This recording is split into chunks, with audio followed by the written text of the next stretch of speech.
welcome to more Gran Turismo 6 Quick Match Specialtatin. Today we have a big field for y'all, and I'm sure a big field will make for some big action right yonder.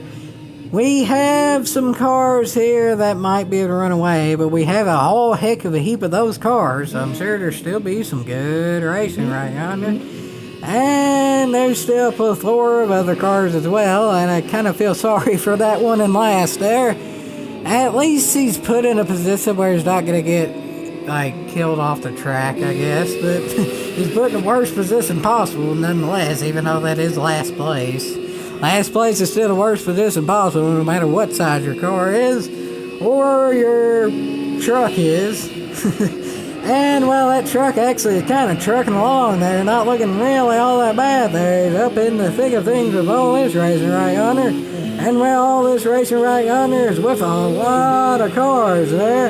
And let's see who ends up getting advantage out of all those lot of cars there. That RS200 actually ain't doing too bad. It's holding its own against all the Gixxers and Rams and such, but eventually I'm pretty sure Gixxer's gonna get by, and I'm pretty sure eventually more Gixxers will get by too.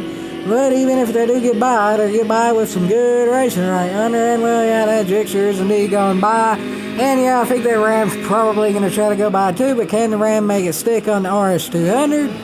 Let's see, folks, let's see. Not quite. And the Ram got a penalty there because the little LCC or LLC or whatever it is rocket rammed the Ram.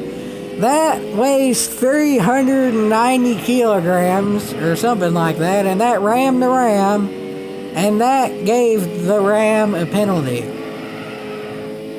Yeah, you know, that makes sense when the 390 kilogram car tries to be aggressive with a 1777 kilogram pickup truck, and it's the pickup truck that gets the penalty.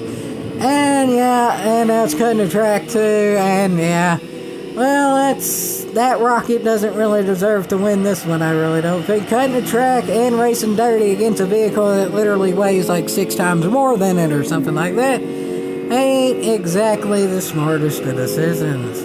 But even though it ain't exactly the smartest of decisions, I guess it is still a good race, even though it ain't exactly the cleanest of races by the Rocket. Hopefully that GT6 does end up beating the Rocket, because that Rocket's cutting the track there something fierce when it went through that first turn there. And honestly, I don't even think it's faster to cut the track through the first turn. If I get that turn right in a Dodge Ram and somebody cuts it, I lose no time to the driver that cuts the turn. And I'm doing that turn in a Dodge Ram. If you're a good driver in a GT6, you're going to gain time on somebody cutting the track for the first turn. You definitely are. And, well, Jiminy Cricket, that Rocket has a lead, doesn't he? That's kind of annoying. But, nonetheless, it is good racing there through the, not necessarily back, but not really mid either. Sort of the mid-front, I guess. As if this being a big grid, 7th or so would be about mid, and this is 3rd. So I guess mid-front would probably be the best word for it. And well, it's a 4-car race for 3rd. So that's pretty cotton-picking impressive right yonder. And as of now, the winner of that 4-car race is an NSX prototype thingamajigget. And well, Jiminy Cricket there. Another GSX thingamajigget there, Rex. So Jiminy Cricket, that makes it a race for 2nd now. And HSC definitely trying its dandiest for 2nd there, but it got a little bit loose there. And that gets another NSX there into that battle as well. And now there's another battle shaping up more in the back there. But honestly, I think the better battle is the one up front right yonder. So let's watch that one. This is an HSC versus a GSX there. Let's see who ends up getting an advantage between those two. The GSX should have the handling advantage, but the HSC should have the straightaway advantage. So let's see what wins. There's a straightaway coming up, but after this is more turns. So the HSC might be able to get a run here. But it might not be able to make it stick through the turns. But it does get to run as predicted there. So he should have a good line into this turn. But can he make it stick though? Not really. That GT6 is gaining little by little. But it doesn't have too much time left to gain. So little by little might not quite get the job done there. And that HSC's doing a pretty valiant effort there to still be ahead of the GSX, and really I think it's gaining a little bit of time on it. So it looks like that HSC does indeedy dandy have second. The GSX has third there.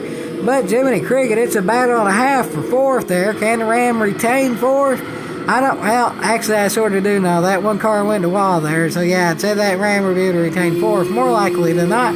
But that GSX does have a pretty cop-picking good run, but it run right into the Ram's back bumper, which wasn't the best decision there. He didn't even try to get around the Ram there. He just rammed right into the Ram's back bumper. And, well, if you ram a Ram, it generally won't end successfully, and it didn't really hurt him. He would have finished in that position anyway. But nonetheless, that GSX put up a decent effort, but the Ram put in a better effort there and was able to get fourth. But third, second, and first were all sort of kind of cheater cars. Actually, first wasn't necessarily a cheater car, just maybe more of a driver there. It's not exactly racing the cleanest. Cutting the track ain't exactly the best way of doing it, folks. It really ain't. But nonetheless, that's that, folks. And that's another GT6 Quick Match Specialtatin that I hope you all enjoyed. And there will be more in the future. Yeehaw!